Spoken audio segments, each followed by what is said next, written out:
Hi everyone, welcome back to another episode of How to Guide. In today's tutorial video, I'm going to guide you through how to fix not eligible error on TikTok application. If you're trying to sign up for a TikTok account, but you are receiving a message that says you're not eligible on TikTok whenever you're trying to enter your birth date, then there are some reasons for that to happen. We'll cover up on some of the reasons for this error to occur and its dedicated solutions in today's episode. If you're watching us for the first time, subscribe to our channel by hitting the subscribe button. Press the bell icon so that YouTube will notify you whenever we post a new video. If you got the not eligible error message on TikTok, then the main reason for that to happen is because you've selected a date of birth that is under the age of 13. If you select a birthday under the age of 13, you won't be able to create an account on TikTok. This is because TikTok is only available for people aged 13 and above. In order to fix the not eligible error on TikTok, first, you can try clearing the cache for the TikTok app or try to reinstall it back. Go to your settings on your phone and tap it on.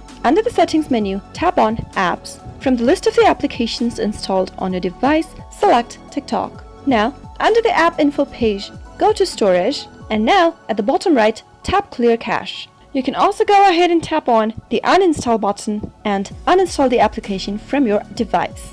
Once you select OK from the pop-up, you'll be able to uninstall the TikTok application. Now go back to Play Store and search for TikTok and download the application on your device. Once the application is downloaded, click it Open. And now try signing up again using your phone or email option. This time, select a date of birth information that is above 13 years of age. And once you make this change, you'll be able to move on to the next step in order to create an account. Once you complete the rest of the process in order to create an account, you'll be able to create an account with the date of birth information that is eligible for TikTok.